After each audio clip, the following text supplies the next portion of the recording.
जय श्री कृष्ण। हर हर महादेव। स्वागत है आप सभी का आपके अपने चैनल हमारे संस्कार में। आज हम आपके लिए लेकर आए हैं कार्तिक मास की कथा अध्याय 5। लेकिन उससे पहले आप सभी से निवेदन है कि जो चैनल पर नए हैं वो चैनल को सब्सक्राइब करें, वीडियो को लाइक करें, ज़्यादा से ज़्यादा शेयर करें, बेल आइकन को भी अवश्य ही दबाएं। कमेंट्स बॉक्स में जय श्री कृष्णा हर हर महादेव लिखना ना भूलें। आपका प्यार और सहयोग हमारे लिए अनमोल होता है। परम पिता परमेश्वर की कृपा आप पर और आपके सभी अपनों पर हमेशा बनी रहे। आपके घर में अन्न के भंडार भरे रहें। जैसा कि सभी जानते हैं, कार्तिक मास का ये पावन महीना बहुत ही पवित्रता को लेकर आता है और हमारे मार्ग को प्रशस्त करता है और हमारे सभी पापों का नाश होता है। आज की इस कथा के श्रवण से न केवल हम सबके पाप मिटेंगे, बल्कि हमारे मन और आत्मा में एक नया उजाला फैलेगा जो हमें मोक्ष के मार्ग की ओर लेकर जाएगा। आज की कथा से जुड़ी भावना सीख यह है कि हमें अपने आचरण को सुधारने, ईश्वर भक्ति में ध्यान लगाने और संसार के मोह माया से दूर होने का एक अति उत्तम और सरल साधन है। तो चलिए आज शुरू करते हैं हम कथा के अध्याय का आगे का वृतांत। जय श्री कृष्णा। और इन्हीं सब सुविचारों के साथ आप सभी का दिन शुभ और मंगलमयी हो। श्री कृष्ण भगवान का आशीर्वाद आप पर और आपके सभी अपनों पर हमेशा बना रहे। सभी अध्याय सुनने के लिए और अपना प्यार जताने के लिए आप सभी का बहुत बहुत धन्यवाद। चलिए अब शुरू करते हैं आगे की कथा। भगवान कृष्ण की महिमा अपरंपार है, जिसका ना आदि है ना अंत है। किसी न किसी रूप में अपने भक्तों को वे दर्शन जरूर देते हैं। अगर कोई भक्त उनकी सच्चे मन से भक्ति करता है तो वह हर संभव प्रयास करते हैं उनकी सहायता करने का। अगर सच्चे मन से पूरी तरह से समर्पण भाव से भगवान की भक्ति की जाए और खुद सुध बुध खोकर अगर सिर्फ भगवान का ही ध्यान किया जाए, सब कुछ मोह माया त्याग कर अगर केवल प्रभु के चरणों में मन लगा लिया जाए, तो भगवान अपने भक्तों पर कभी संकट नहीं आने देते। यह सत्य है और उसे हर संकट से तार लेते हैं। आज के अध्याय का शुभारंभ भी भगवान श्री कृष्ण के एक चमत्कारी कहानी से करेंगे। अगर आज की यह कहानी आपको अच्छी लगे तो वीडियो को लाइक करके और हो सके तो अपने सगे संबंधियों में, अपने दोस्तों में ज़्यादा से ज़्यादा शेयर करें। भगवान श्री कृष्ण की जन्मभूमि में हर जगह आपको कुछ न कुछ ऐसे आश्चर्यजनक दृश्य दिखाई देंगे जो भगवान से जुड़े हुए हैं। और ऐसी मान्यता है और कहा जाता है कि इसकी वजह से यहाँ कण कण में भगवान श्री कृष्ण का वास माना जाता है। वृंदावन में भी आपको ऐसे बहुत सारे आश्चर्य दिखाई दे जाएंगे। यहाँ पर कई संत भी हुए हैं जो बहुत प्रचलित हैं। ऐसे संत जिनके चमत्कारों के किस्से हमेशा वहाँ के रहने वाले सुनाते हैं और जो लगातार निरंतर वहाँ पर जाते हैं वो भी बताते हैं। आज भी अनेकों संत वहाँ पर हैं जिनके चमत्कारों के किस्से यहाँ वहाँ सुनाई देते हैं। आज भी अनेकों संत वहाँ पर ऐसे हैं जिनके आश्चर्यजनक करने वाले चमत्कारों को यहाँ आने वाले श्रद्धालु और भक्त अक्सर देखते हैं। और ऐसा ही चमत्कारी है पागल बाबा का मंदिर और उसके पागल बाबा और उनके इस मंदिर के निर्माण की कहानी बहुत ही दिलचस्प और मनोहारी है। आप सभी को यह अवश्य ही सुननी चाहिए। पागल बाबा मंदिर मथुरा वृंदावन के मार्ग पर स्थित है। इसके बारे में कथा जनमानस में आज भी बहुत प्रचलित है। इसके अनुसार एक गरीब कृष्ण भक्त ब्राह्मण दिन भर ठाकुर जी का नाम जपा करता था। उसके पास जो कुछ भी था, या यूँ कहा जाए कि जितना कुछ भी रूखा सूखा उसे मांग कर खाने को मिलता था, वह उसे भगवान की मर्जी और प्रसाद समझकर खुशी खुशी खा लिया करता और अपना जीवन व्यतीत कर रहा था।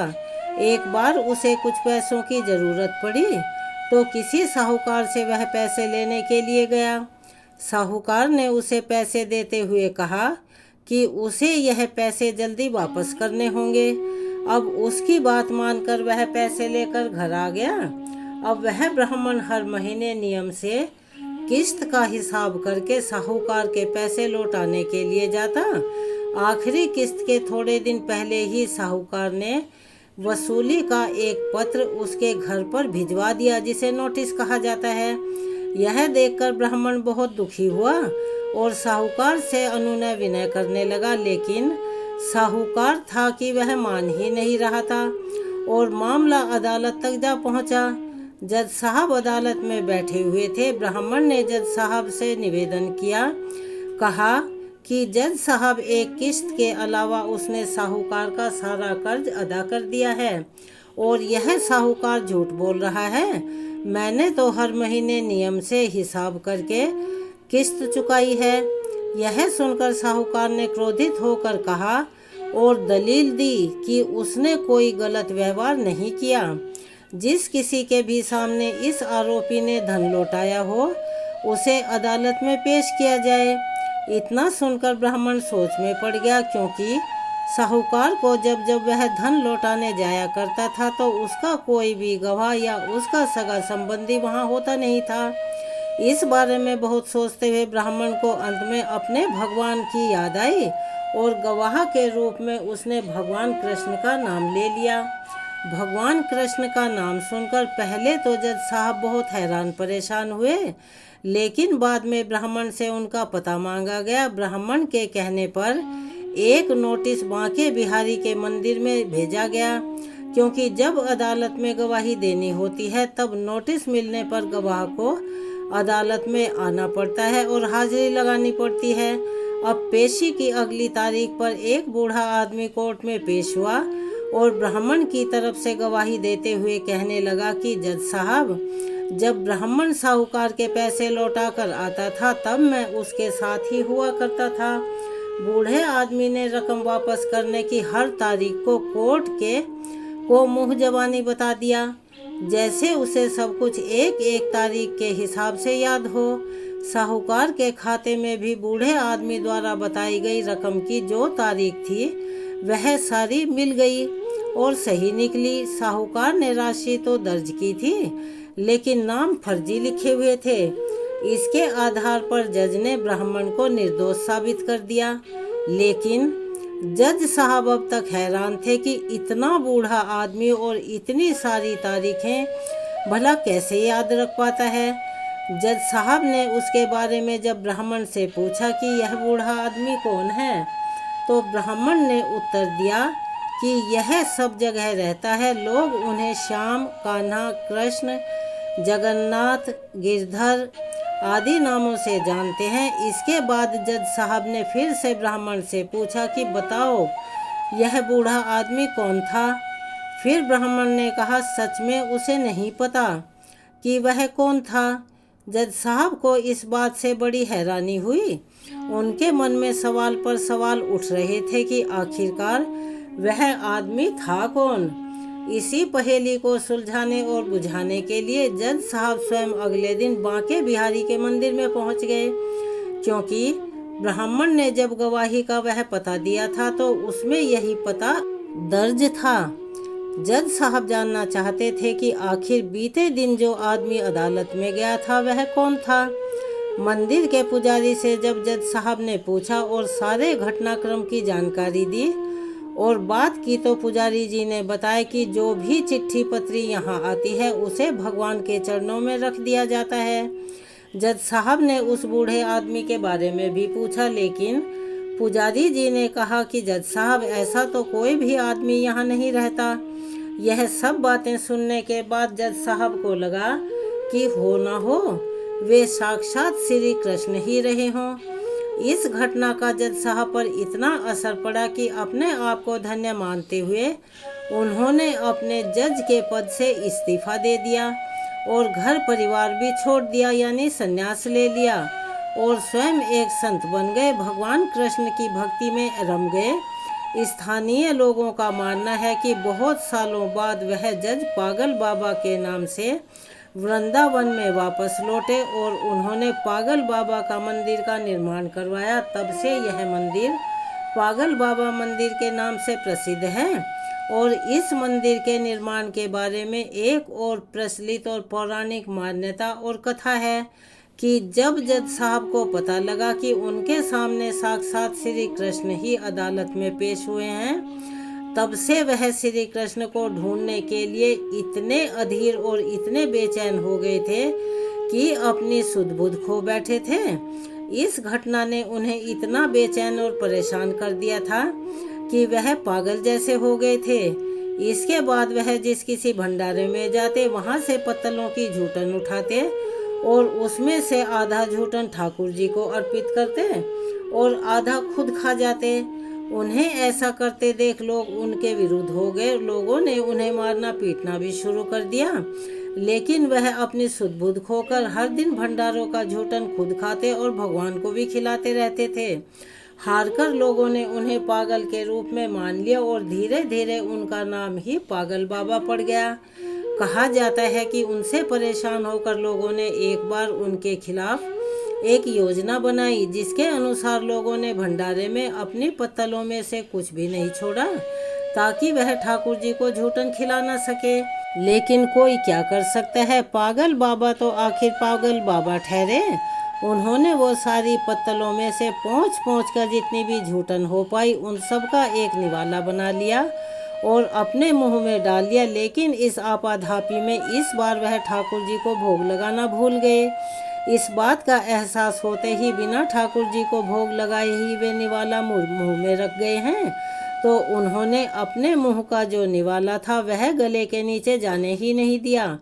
उन्हें लगा कि अगर वह पहले खा लेंगे तो ठाकुर जी का अपमान होगा और अगर यह निवाला बाहर थूक दिया तो अन्न का अपमान होगा।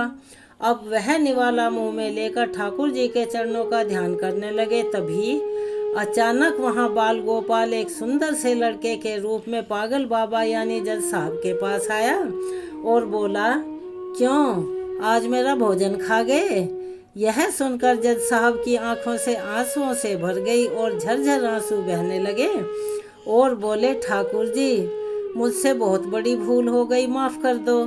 ठाकुर जी ने भी मुस्कुराते हुए कहा कि आज तक तुमने मुझे लोगों का झूठा खिलाया है, किंतु आज अपना ही झूठा खिला दो। जज साहब की आंखों से आंसू रुकने का नाम ही नहीं ले रहे थे।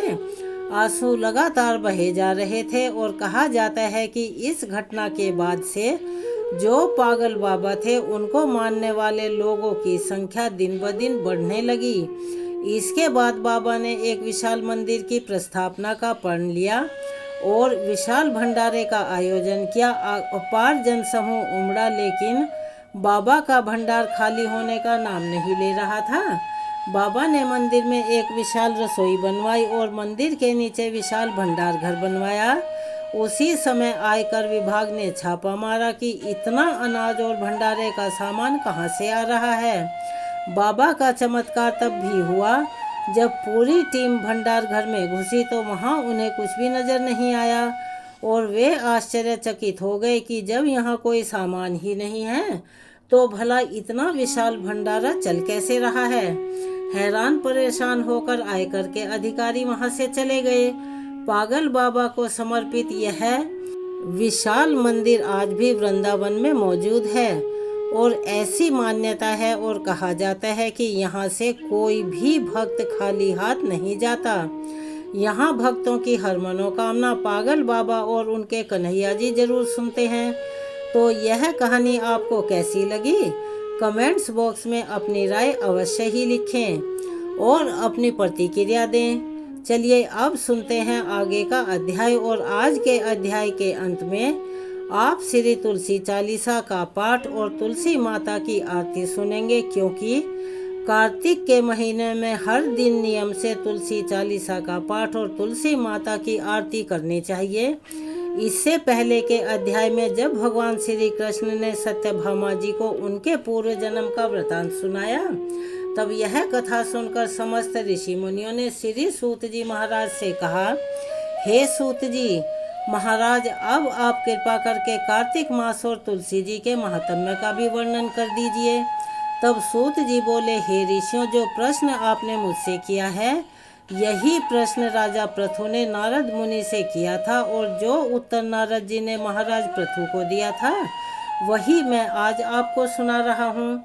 सो आप सब एकाग्रचित होकर और ध्यानपूर्वक सुनिए। एक दिन राजा पृथु ने श्री नारद जी से पूछा, हे देव ऋषि, भगवान को तुलसी इतनी प्यारी क्यों है? आप कृपा करके इसका महात्म्य सुना दीजिए।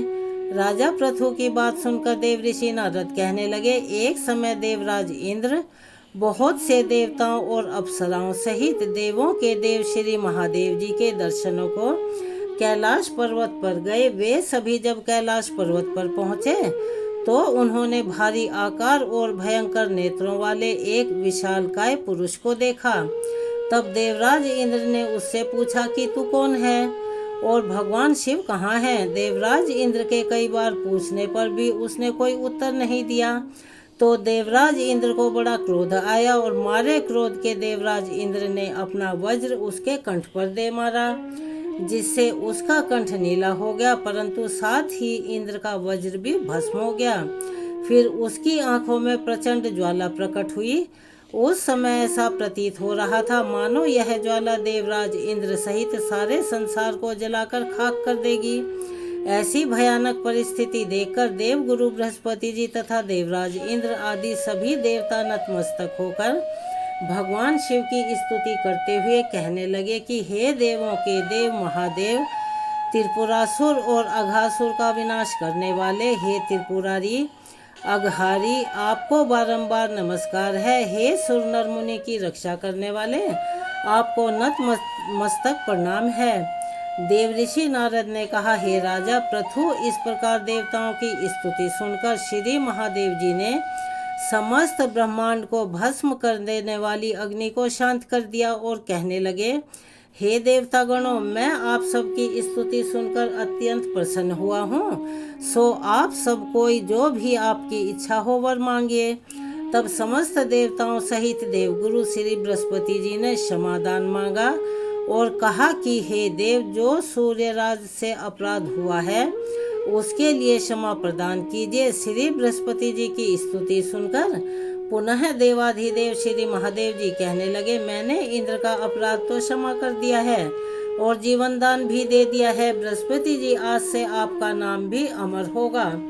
तब श्री बृहस्पति जी कहने लगे, हे भगवान, अगर आप हम सब पर प्रसन्न हैं तो सूर्य राज की रक्षा भी कीजिए और सारे ब्रह्मांड को भस्म करने वाली अग्नि जो आपके तेज से उत्पन्न हुई है उसे भी शीघ्र ही शांत कर दीजिए।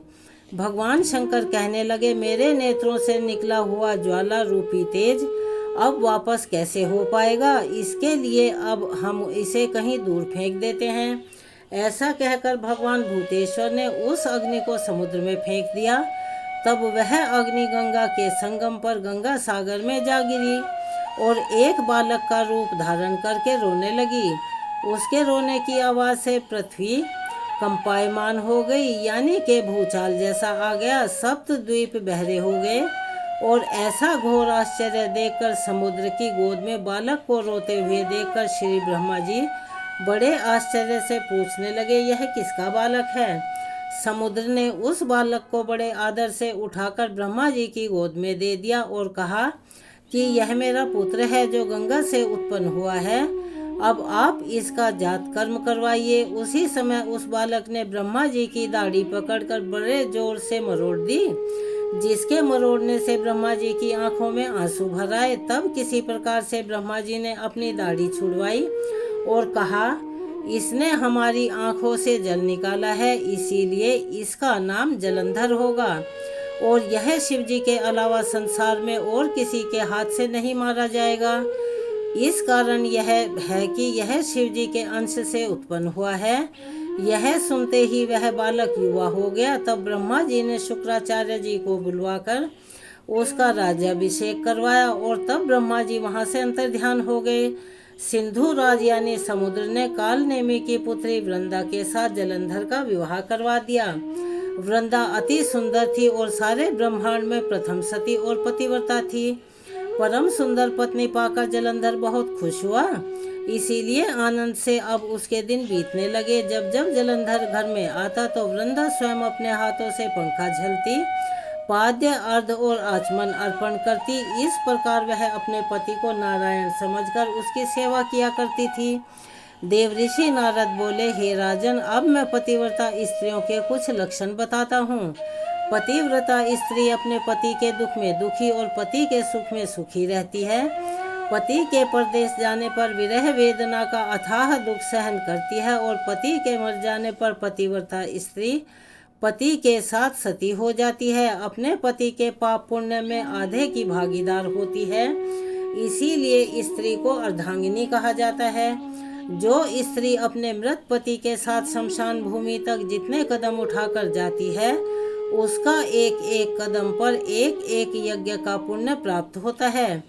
ऐसी स्त्री अपने माता पिता और पति इन तीनों कुलों को पवित्र कर देती है। जिस प्रकार सपेरा सर्प को बिल से बाहर निकाल लेता है, ठीक उसी प्रकार से पतिव्रता सती नारी अपने पति को नरक से निकाल लेती है। जलंधर की कथा पर वापस आते हुए देवऋषि नारद ने आगे कहा कि हे राजा पृथु, देवताओं के भय से भयभीत होकर जो सब दैत्य पाताल लोक में भाग गए थे, वे जलंधर का अभय पाकर फिर से पृथ्वी पर आकर निर्भय घूमने लगे। उसी समय जलंधर ने राहु के कटे हुए सिर को देखा और उसने शुक्राचार्य जी से इसका रहस्य पूछा।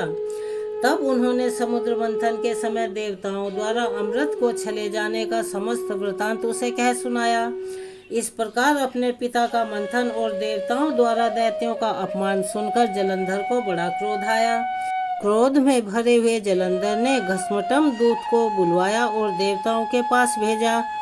घस्मटम ने अब भगवानवश ना तो अपना मस्तक झुकाया और ना ही नमस्कार किया, बल्कि क्रूर वाणी में गरज कर कहा कि दैत्यराज जलंधर ने जो कुछ कहला भेजा है वह सब कान खोल कर सुन लो। उसने कहा कि मेरे पिता समुद्र का मंथन करके जो 14 रत्न तुम्हारे लिए लाए हैं, उन पर तुम्हारा कोई अधिकार नहीं है। भला इसी में है कि वे रत्न तुम हमको वापस लौटा दो। दूत के ऐसे अभिमानपूर्ण शब्द सुनकर देवराज इंद्र भयभीत हो गए, यानी डर गए, और विस्मय के साथ बोले कि समुद्र सदैव हमारे शत्रु दैत्यों की रक्षा करता है, इसीलिए उसको हमने मत कर जो रतन लिए हैं उस पर दैत्यों का कोई अधिकार नहीं। दूत ने देवराज के ऐसे वचन सुनकर वापस लौटकर जलंधर को उत्तर सुना दिया। इसे सुनकर जलंधर को बड़ा क्रोध आया और देवताओं को जीतने का उपाय वह सोचने लगा। उसने सभी दिशाओं में दूत भेजकर और पाताल में संदेश देकर समस्त दैत्यों को बुला लिया और शुंभ और निशुंभ को दैत्य दल का सेनापति बना दिया। उन्होंने दैत्य दल सहित नंदनवन में जाकर देवराज इंद्र की अमरावतीपुरी को चारों ओर से घेर लिया। देवराज इंद्र की आज्ञा से देवता भी युद्ध करने के लिए तैयार होकर युद्ध के मैदान में आ डटे। अनेक प्रकार के शस्त्रों से दैत्यों और देवताओं में भीषण युद्ध शुरू हो गया। दोनों पक्ष एक दूसरे को मार कर गिराने लगे। सब ओर रक्त की धारा बहने लगी। मरकर गिरे हुए हाथियों और घोड़ों से पृथ्वी भर गई। जो दैत्य समर भूमि में मर जाते थे उन्हें शुक्राचार्य अपनी संजीवनी विद्या से जीवित करने लगे। उधर देवगुरु बृहस्पति भी द्रोणांचल पर्वत की दिव्य जड़ी बूटियों का प्रयोग करके देवताओं को दोबारा जीवित करने लगे। जब देवगुरु बृहस्पति द्वारा जड़ी बूटियों के प्रयोग से देवताओं को जीवित करने का समाचार दैत्यराज जलंधर ने सुना तो उसने समस्त बलशाली दैत्यों को इकट्ठा करके आज्ञा दी कि द्रोणांचल पर्वत उठाकर समुद्र में फेंक दो। जलंधर की आज्ञा पाते ही दैत्यों ने द्रोणांचल पर्वत उठाकर समुद्र में फेंक दिया और फिर घोर युद्ध आरंभ कर दिया। दोबारा प्रारंभ हुए युद्ध में बहुत से देवता मारे गए। तब देवगुरु बृहस्पति जी एक बार फिर संजीवनी बूटी लेने के लिए द्रोणांचल पर्वत पर गए।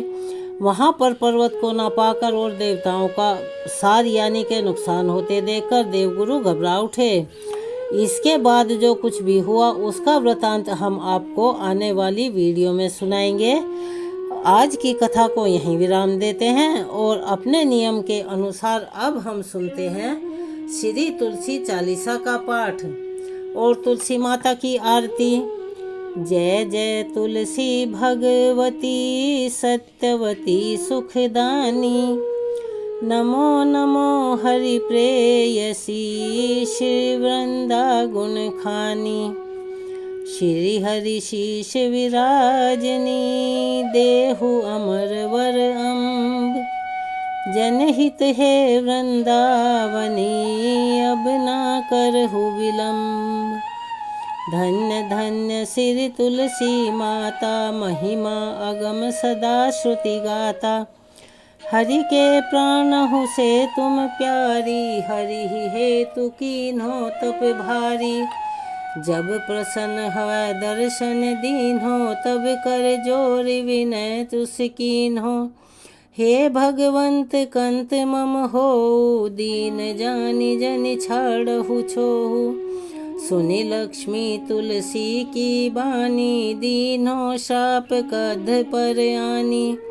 उस अयोग्य वर मांगन हारी विटप तुम जड़ तनु धारी।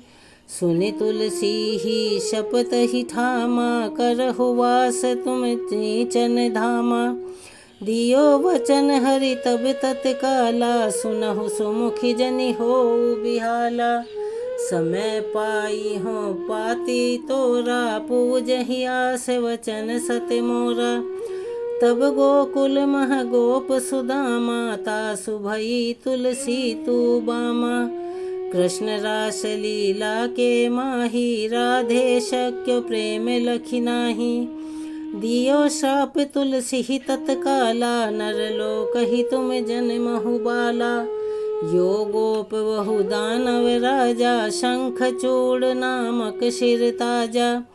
तुलसी भई तासु की नारी परम सती गुण रूप अगारी। अस द्वै कल्प बीत जब गयौ कल्प तृतीय जन्म तब भयौ। वृंदा नाम भयो तुलसी को असुर जलंधर नाम पति को। कर अति द्वंद अतुल बल धामा कीन्हा शंकर से संग्रामा। जब निज सैन्य सहित शिव हारे मरहि न तब हर हरि ही पुकारे। पतिव्रता वृंदा थी नारी को न सके पति संघारी। तब जलंधर ही भेष बनाई वृंदा ढिग हरि पहुँचो जाई। शिव हित लहि करि कपट प्रसंगा कियो सतीत्व धर्म तो ही भंगा। भयो जलंधर कर संहारा सुनि उर शोक उपारा। किए जय कपट हरि तारी लखी वृंदा दुख गिरा उचारी। जलंधर जस हत्यो अभीता सोई रावण तब हरि ही सीता। अस प्रस्तर सम हृदय तुम्हारा धर्म खंडी मम पति ही संघारा। यही कारण लही श्राप हमारा होवे तनु पाषाण तुम्हारा। सुनि हरि तुरत ही वचन उचारे दियो श्राप बिना विचारे। लख्यो न निज कर तूति पति को चलन छायो जब पार्वती को। जड़ मति तू अस हो जड़ रूपा जगमह तुलसी बिटप अनुपा। धग्व रूप हम शालिग रामा नदी गंडकी बीच ललामा। जो तुलसी दल हम ही चढ़ई हैं सब सुख भोग परम पद पई हैं। बिन तुलसी हरि जलत शरीरा अतिशय उठत शीश उर पीरा। जो तुलसी दल हरि शिर धारत सो सहस्र घट अमृत डारत। तुलसी हरि मन रंजनिहारी रोग दोष दुख भंजनिहारी। प्रेम सहित हरि भजन निरंतर तुलसी राधा में नहीं अंतर। व्यंजन हो 56 प्रकारा बिन तुलसी दल ना हरि ही प्यारा। सकल तीर्थ तुलसी तरु छाही लहद मुक्ति जन संशय नाही। कवि सुंदर एक ही हरि गुण गावत तुलसी ही निकट सहस गुण पावत। बसत निकट दुर्वासा धामा जो प्रयास ते पूर्व ललामा। पाठ करहि जो नित नर नारी होई सुख भाषहि त्रिपुरारी। तुलसी चालीसा पढ़ी तुलसी तरु ग्रह धारी। दीप दान करि पुत्र फल पावह बंधउ नारी। सकल दुख दरिद्र हरि हारहु परम प्रसन्न। आशय धन जन लड़हि कर बसहि पूर्णा अत्र। लाही अभिमत फल महिमाहि पूर्ण सब काम। जो दल अर्पहि तुलसी तहाँ सहस बसहि हरि राम। तुलसी महिमा नाम लख तुलसी सुत सुख राम। मानस 40 रच्यो जगमह तुलसीदास। यहाँ पर तुलसी चालीसा संपूर्ण होती है। सभी एक बार मेरे साथ प्रेम से बोलिए, तुलसी महारानी की जय। जय श्री कृष्ण, राधे राधे, हर हर महादेव। चलिए अब सब मिलकर करते हैं तुलसी माता की आरती। तुलसी महारानी नमो नमो, हरि की पटरानी नमो नमो। तुलसी महारानी नमो नमो। धन तुलसी पूर्ण तप कीन्हो, धन्य तुलसी पूर्ण तप कीन्हो। शालिग्राम बनी पटरानी नमो नमो। तुलसी महारानी नमो नमो, हरि की पटरानी नमो नमो।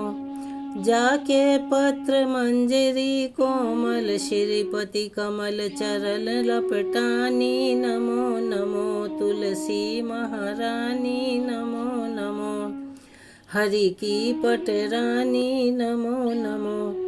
कौन महीने बोई रानी तुलसा, कौन महीने हुई हरियाली नमो नमो। तुलसी महारानी नमो नमो, हरि की पटरानी नमो नमो। कौन महीने हुई तेरी पूजा, कौन महीने हुई पटरानी नमो नमो। तुलसी महारानी नमो नमो। आषाढ़ मास में बोई रानी तुलसा, सावन महीने हुई हरियाली नमो नमो। तुलसी महारानी नमो नमो, हरि की पटरानी नमो नमो। कार्तिक मास में हुई तेरी पूजा, मंगसिर मास हुई पटरानी नमो नमो। तुलसी महारानी नमो नमो, हरि की पटरानी नमो नमो। धूप दीप नैवेद्य आरती, पुष्पन की वर्षा बरसानी नमो नमो। तुलसी महारानी नमो नमो, हरि की पटरानी नमो नमो। 56 भोग 3600 व्यंजन, बिन तुलसी हरि एक न मानी नमो नमो। तुलसी महारानी नमो नमो, हरि की पटरानी नमो नमो। जो तुलसी को सवेरे गाए, श्री कृष्ण के दर्शन पाए नमो नमो। तुलसी महारानी नमो नमो, हरि की पटरानी नमो नमो। जो तुलसी को दोपहर को गाए, खीर खांड का भोग लगाए नमो नमो।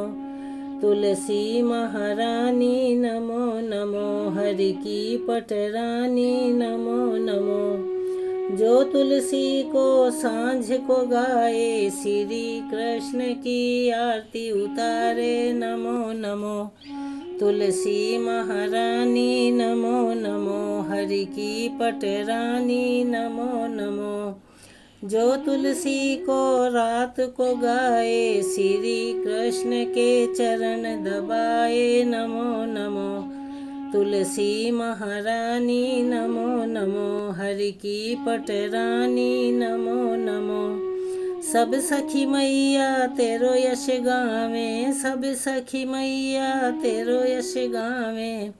भक्ति दान दीजे महारानी नमो नमो। तुलसी महारानी नमो नमो, हरि की पटरानी नमो नमो।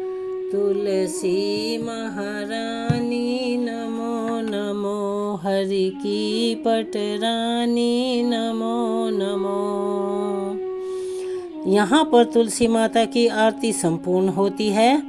चलिए एक बार मेरे साथ प्यार से और सच्चे मन से बोलिए, जय श्री कृष्ण, हर हर महादेव, तुलसी महारानी की जय। अगर आप हमारे चैनल पर नए हैं और अभी तक चैनल को सब्सक्राइब नहीं किया है तो आप सभी से निवेदन है, प्लीज़ चैनल को सब्सक्राइब करें, वीडियो को लाइक करें, ज़्यादा से ज़्यादा शेयर करें, बेल आइकन को भी अवश्य ही दबाएं। कमेंट्स बॉक्स में जय श्री कृष्ण, हर हर महादेव लिखना ना भूलें। आपका प्यार और सहयोग हमारे लिए अनमोल होता है, इसीलिए आपसे गुजारिश है कि अपना सहयोग हमें ऐसे ही प्रदान करते रहें। धन्यवाद।